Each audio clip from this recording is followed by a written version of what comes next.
ቀንዴል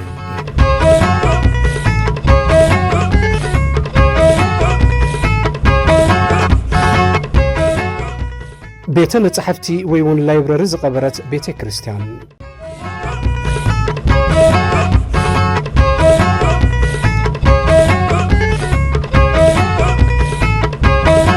ቀንዴል ቤተ ክርስቲያን ካብ ዘፍረየቶም ሓደ ሊቅ ክቡር ዘጎምሁራን መርጌታ ይትባረኽ በርሄዮም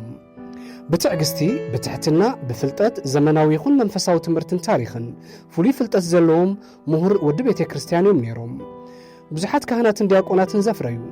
ንቤተ ክርስቲያን ከም ሽምዓ ዝመኸኹላ ከም ጠዋፍ ዝሓረሩላ ቤተ ክርስቲያን እዮም ነይሮም ድሕሪ ናጽነት ኤርትራ ካብቲ ዝነበሮም ልዑል ስልጣን ናይ መንግስቲ ምስ ሓዳስ ቤተ ክርስቲያን ሃገርን ብኩሉ ማእዝን ክመርሕ ይኽእል እዩ ተባሂሎም ናይ ሽዑ ጊዜያዊ ሲኖዶስ ብዋና ጸሓፍነት ላዕለዋይ ምምሕዳር መንበረ ፓትርያርክ ተጸዊዖም መጹ ኣብ ምምጽኦም በቲ ዝነበሮም ብቑዕ ናይ ምምሕዳር ክእለት ናይ እዋን ኣመሓዳሪ ዞባ ደቡብ ዝነበረ ኣድሓኖም ገብረ ማርያም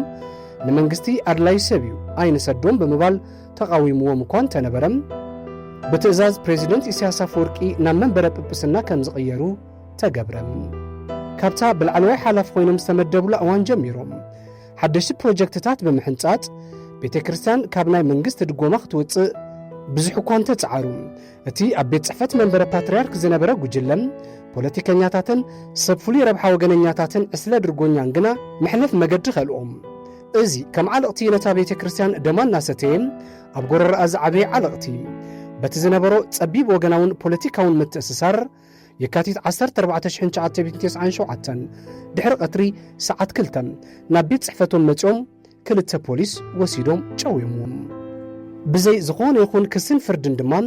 1 ዓመትን 7 ወርሕን ኣብ ቤት ማእሰርቲ ወንጀል ምርመራ ኣሳቂዮም ድሂሎም ካብ ቤት ማእሰርቲ ለቐቕዎም ኣብ ከባቢ ቤት ጽሕፈት መንበረ ፓትርያርክ ከይረኣዩ ኣጠንቂቖም ካብ ኣገልግሎት ኣርሓቕዎም ቤተ ክርስቲያን ነቶም ዓለቕቲ ወገነኛታት ነታ ቤተ ክርስቲያን ናብ ደልሃመት ከተትዋ ሰማዕት እምበለ ደም ቅዱስ አንጦኒዮስ ኣብ ስልጣን ፓትርያርክ ምስ መጹም እዛ ቤተ ክርስቲያን ብዘይ በኣኻ ይኮነላን እዩ ይፍታሔ ኣደራዕ ዝተደርበየና ጾር ቤተ ክርስቲያን እዩ እቲ ሓላፍነት መንግስቲ ስለ ዘምጽኦ ንሱ እቲ ክብሪ ይውሰዶ እቲ ስልጣን ይሓዞም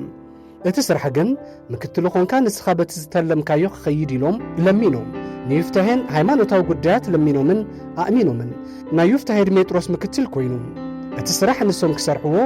እቲ ስምን ክብርን ግና ንይፍታሔ ክኸውን ተገዲዶም ምእንቲ ቤተ ክርስቲያን ክብሉ ነታ ዓመትን 7 ወርሕን ኣብ ቤት ማእሰርቲ ዘሳጽየቶም ቤት ጽሕፈት መስዋዕቲ ክኸፍሉላ ዳግማይ ተመልስዎም እንተኾነ እቶም ክፍኣት እምበር ንሰናይ ነገር ዘይተዓደሉ ጨካናት እቲ ዝነበሮም ተንኰል እንደገና ደሪኦም ፊተወራሪ ቀሺ ሳሙኤል ጸጋይ ቀሺ ሃብቶም ርእሶም ኣሰሊፎም ምስቲ ምስ ህግደፍ ዝነበሮም ጥቡቕ ርክብ ተሰማሚዑም ካብ መንገዲ ጨውዮም ዳግማይ ናብታ ዝተሳቐዩላ መራር ጉድጓድ ደርበይዎም ብጨካን ኣተሓዛ ኣሲሮም ን11 ዓመት ኣፍራይ ዕድሚኦም ኣምኪኖም ጓሓፍዎም ድሕሪዚ ካብ ገጾም ክኽወሉ ዝፈትዎ ህዝቢ ዝፈትዋ ቤተ ክርስቲያን ዝፈትዎም ስድሮኦም ሓዲጎም ተሰደዱ ኣብቲ ኣብ ስደት ዝነበረሉ እዋን እውን እንተኾነም ነቲ ኣብ ርእሲኦም ዝወረደ ካብ ሓንጎሎም ዘይከይድ ስምብራት ወይ እውን ትራማ ተጻዊሮም ንቤተ ክርስቲያን ምስ ኩሉ ጸገማተይ ገለ ኸበርክተላ ብምባል ንወለዶታት ዝመሓላለፍ ታሪኽ መጽሓፍቲ ሓዲጎም ሓሊፎም ኣለዉ እቲ ገፋዒ ይፍታሔን እቶም ተገፋዒ ዘውጎ ምሁራን ይትባረክ በርሀም ናብቲ ዘየዳሉ ሓቀኛ ዳኛ ከይዶም ኣለዉ እቶም ኣብ ግፍ ዕዞም ንጹህ ሊቅ ካብ ዝነኣሰ ክሳብ ዝዓበየ ካብቲ ሲኖዶስ ኣብ ኤርትራ ዘሎም ኣጫፈርቶምን ተላኣኽቶምን ክሳብ ተራ ምእመናን ብወገን ፖለቲካ ደምዞም ንጹህ ዝተጸየቑ ታሪኽ ክሓቶም እዩ ዕረፍቲ መንግሥተ ሰማያት ንስድራ ቤትን ፈተውትን ምጽንናዕ ይሃብ ቀሲስ ገብረ ሚካኤል ዮሃንስ 27 ሐምለ 2026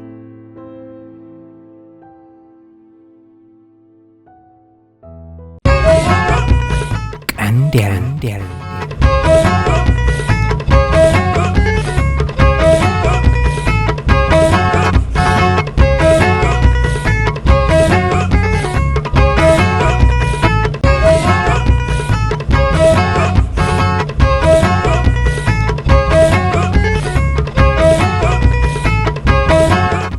ቀንዴል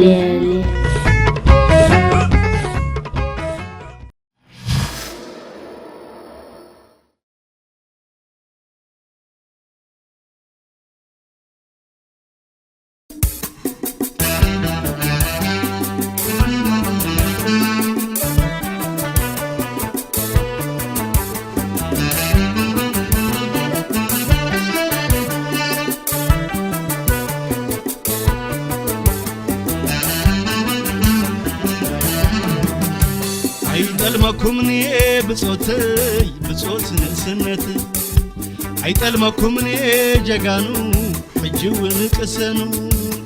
كما يجرخك خلو ناخم قليمه نينا تعالم عتا نزع عالم قمه كما يلوا مكرك نعافم قليمه عتا نسكم دو تتلمو ذهبكم هيوتكم دمصو بقيقلكم قنا خالنا كندشحين مليون كنعنا نون نبحدركم صنعنا نعامصنكم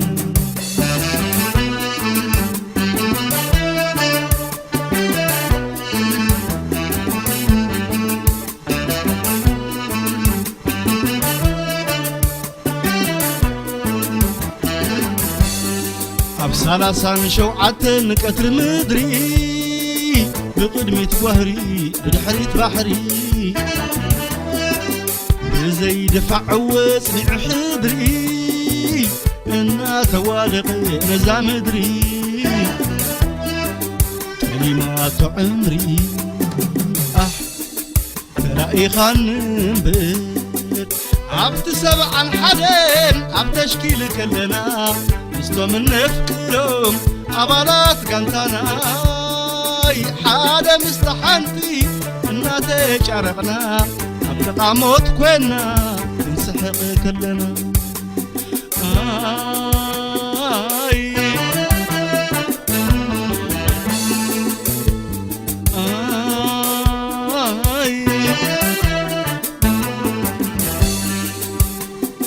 يتسيب تحري كبهالسي رئيو بقبري